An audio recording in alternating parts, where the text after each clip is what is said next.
और दोस्तों आज की जो स्टोरी है बहुत ही मज़ेदार कहानी है, बहुत ही सुंदर कहानी है, बहुत रोचक है, आपको सुनकर बहुत मज़ा आएगा।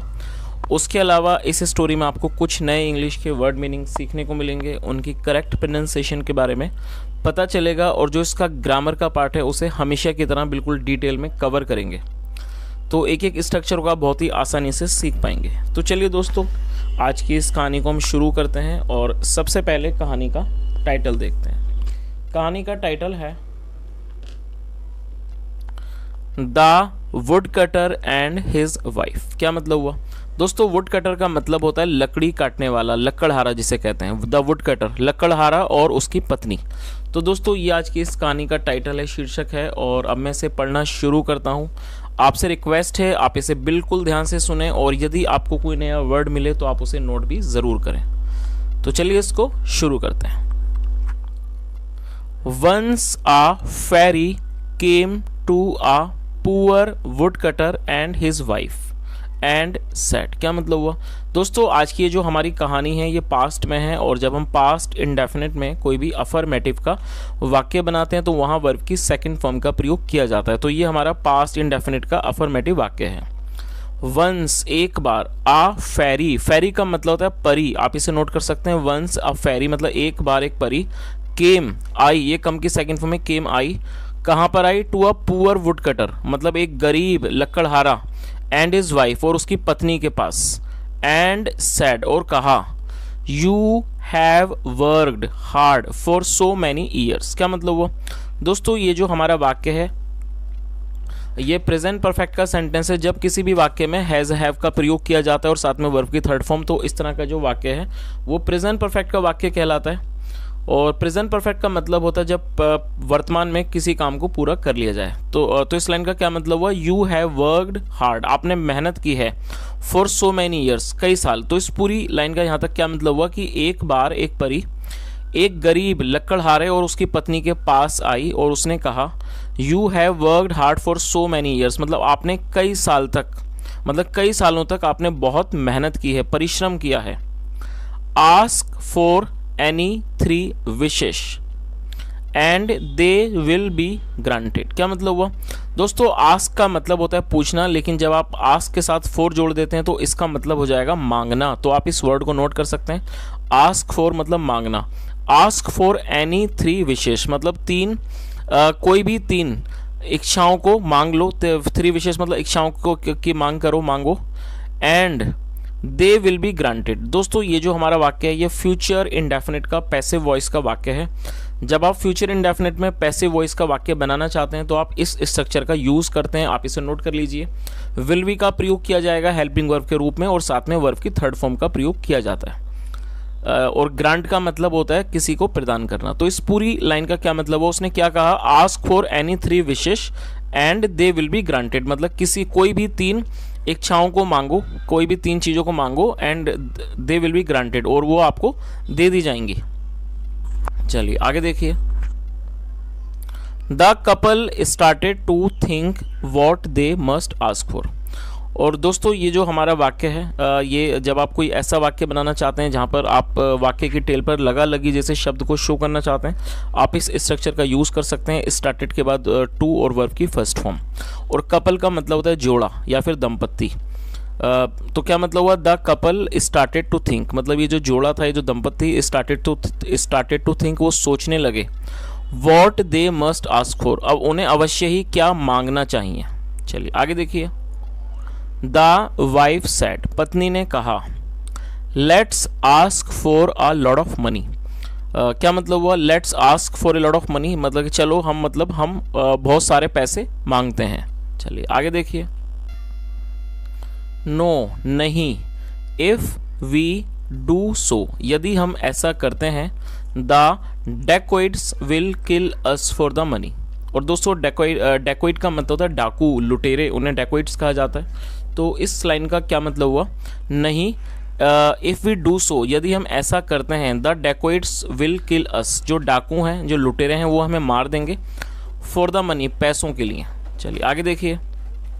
The wood cutter said, woodcutter मतलब लकड़हारे ने कहा, सो इसलिए, the couple told to the fairy और दोस्तों ये जो हमारा वाक्य है ये भी पास्ट इंडेफिनिट का अफर्मेटिव वाक्य है और ये टेल की सेकंड फॉर्म है टोल्ड। तो क्या मतलब हुआ?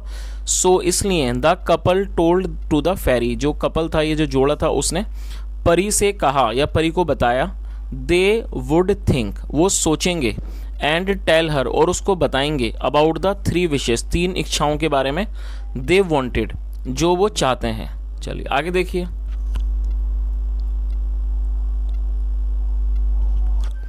That night they sat by the kitchen, क्या मतलब हुआ? दैट नाइट मतलब कि उस रात, दे सैट, और ये सिट की सेकंड फॉर्म है, दे सैट, वे बैठ गए। और दोस्तों यहाँ दे का प्रयोग किया गया है, आप इसे नोट कर सकते हैं। दे का मतलब होता है वे या फिर वे लोग। जब सब्जेक्ट में एक से अधिक व्यक्ति शामिल होते हैं तो वहाँ पर दे का प्रयोग किया जाता है। और ये जो दे है ये एक प्लूरल नाउन है, तो आप इस चीज़ को भी नोट कर सकते हैं। तो इसका क्या मतलब हुआ? दैट नाइट मतलब उस रात, दे सैट बाय द किचन मतलब वो किचन के बराबर में या किचन के पास बैठ गए।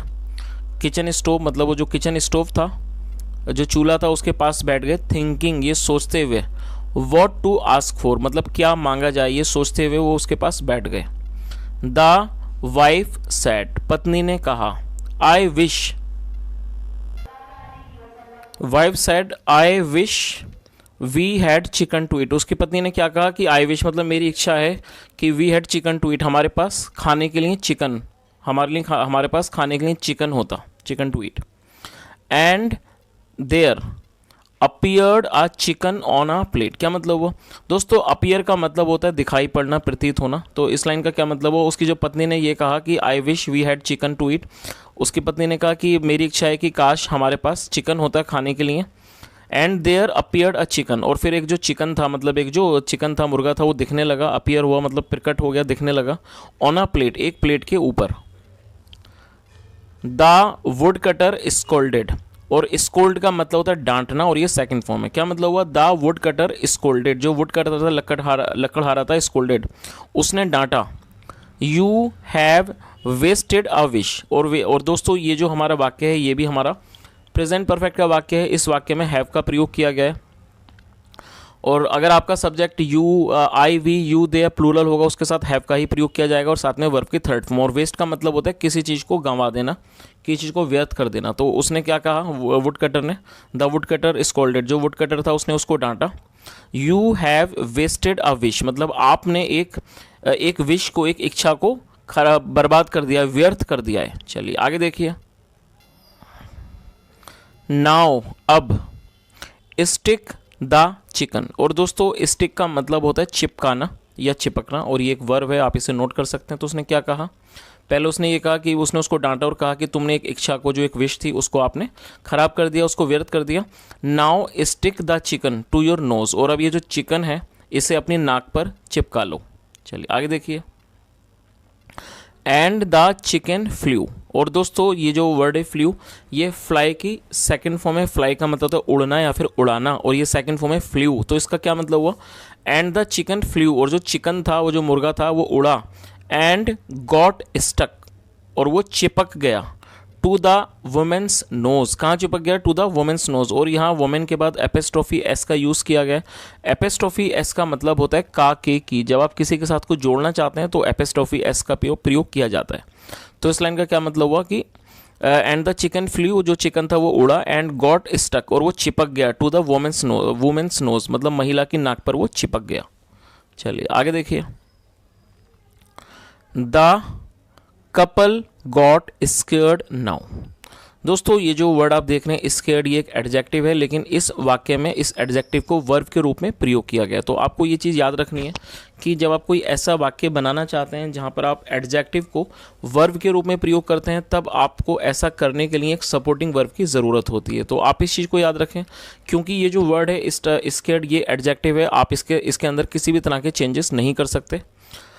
तो इसे वर्ब बनाने के लिए आपको एक सपोर्टिंग वर्ब की ज़रूरत होगी, और यहाँ पर सपोर्टिंग वर्ब के रूप में गेट का प्रयोग किया गया है।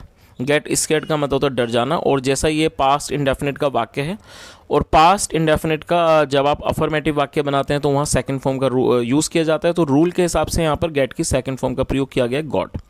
तो आप इस चीज़ को भी याद रखें कि जब भी आप कोई ऐसा वाक्य बनाते हैं जहाँ पर किसी एडजेक्टिव को आप वर्ब बनाना चाहते हैं तो आपको सपोर्टिंग वर्ब का यूज़ करना होता है। तो इस लाइन का क्या मतलब हुआ, समझ लीजिए आप इसे। The couple got scared now, मतलब ये जो कपल था, ये जो जोड़ा था, दंपत्ति था, गॉट स्केयर्ड नाउ, वो अब डर गया। और जाहिर सी बात है दोस्तों, जब उनके साथ ऐसा हुआ कि जो मुर्गा था, जो चिकन था, वो अचानक उछल के उसकी वाइफ की नाक पे चिपक गया, तो शायद इस चीज़ से उन्हें डर लग गया।